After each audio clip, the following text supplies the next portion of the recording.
کیا آپ نے کبھی تصور کیا تھا کہ وہ بحری بیڑے جن کے سائے سے حکومتیں تھر تھراتی تھیں آج محض ایک بے بس تماشائی بن کر رہ جائیں گے؟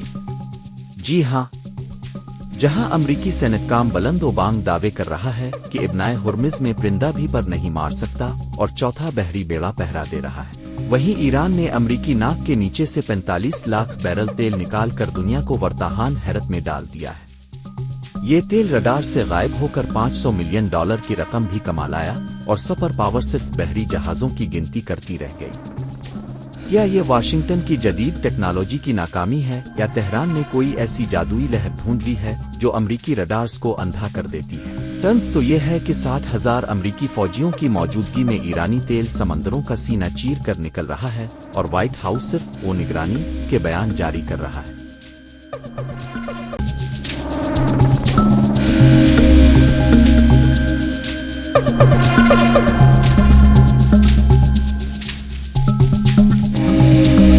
کھیل اب صرف ابنائے ہرمز کے تنگ راستے تک محدود نہیں رہا بلکہ شطرنج کی یہ بساط اب باب المندب تک پھیل چکی ہے۔ یمن کے حوثیوں نے جنہیں کل تک عباغی کہا جاتا تھا آج وہاں اپنی باقاعدہ عدالت اور چنگی لگا لی ہے۔ اب اگر وہاں سے کسی تجارتی جہاز کو گزرنا ہے تو اسے تہران کے مرضی کے مطابق ٹول ٹیکس دینا ہوگا۔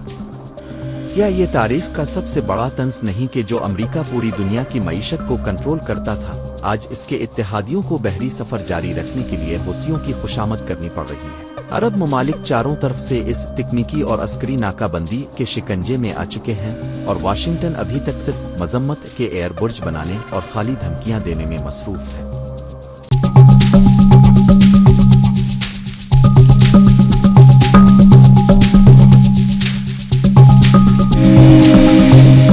ادھر پاکستان کے اقتدار کے ایوانوں میں ایک ایسا سرکس جاری ہے جسے دیکھ کر عقل دنگ رہ جاتی ہے۔ ایک طرف امریکی بیڑے سمندر میں پہرا دے رہے ہیں اور واشنگٹن کی ناراضگی کا خوف سروں پر سوار ہے تو دوسری طرف تافتان بارڈر سے 3000 کنٹینرز کی بارات ایران روانہ ہو رہی ہے۔ یہ کیسی ڈبل گیم ہے؟ کیا یہ واشنگٹن کے ساتھ کوئی خفیہ انڈر ہینڈ ڈیل ہے یا ٹرمپ کی آنکھوں میں دھول جھونکی جا رہی ہے؟ ستم ظریفی دیکھیں کہ جو ملک اپنے عوام کو سستی بجلی، سستی گیس اور پیٹرول نہیں دے سکا وہ اب عالمی طاقتوں کے درمیان سفارتی پل اور ثالث بننے کے خواب بیچ رہا ہے۔ سوال یہ ہے کہ کیا عالمی طاقتیں ان بونوں کی بات سنیں گی جن کی اپنی ساکھ گھر کے اندر فارم 47 کی بیساکھیوں پر ٹکی ہوئی ہے؟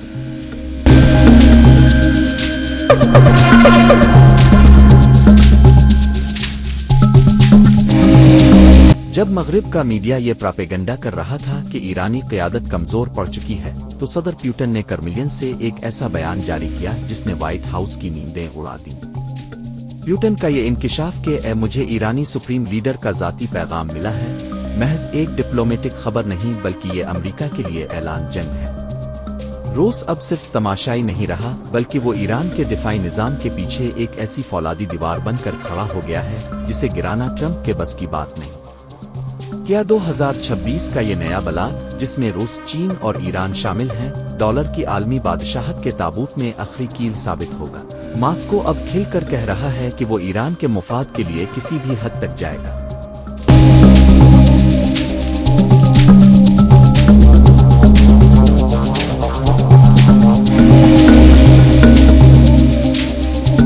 پاکستان کے داخلی محاذ پر نظر ڈالیں تو ایک عجیب مزاحیہ اور المناک صورتحال نظر آتی ہے۔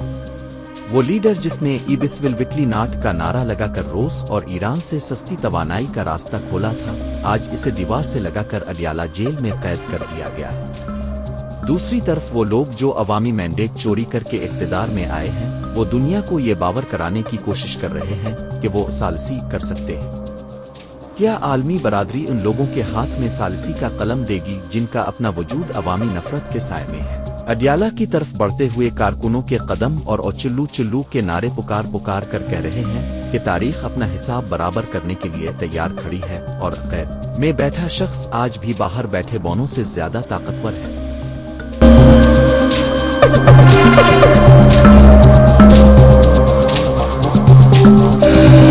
تاریخ بہت بے رحم ہوتی ہے، یہ کسی کو معاف نہیں کرتی۔ شام کا وہ طاقتور ترین جرنیل عاطف نجیب جو 2011 میں نہتے مظلوموں پر گولیاں چلواتا تھا، آج 15 سال بعد ایک لوہے کے پنجرے میں بند ہو کر اپنی بے بسی کا تماشا دیکھ رہا ہے۔ کیا یہ عبرت ناک منظر صرف شام تک محدود رہے گا؟ اب پاکستان کے ظالموں کا انجام بھی ایسا ہی ہونے والا ہے۔ واشنگٹن کے افق پر ڈوبتا ہوا سورج برقس کی ابھرتی ہوئی نئی کرنیں اور ڈالر کے مقابلے میں نئی کرنسیوں کا آنا یہ بتا رہا ہے کہ پرانا ورلڈ آرڈر اب آخری ہچکیاں لے رہا ہے۔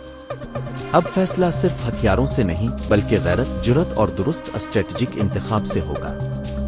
کیا ہم تیار ہیں؟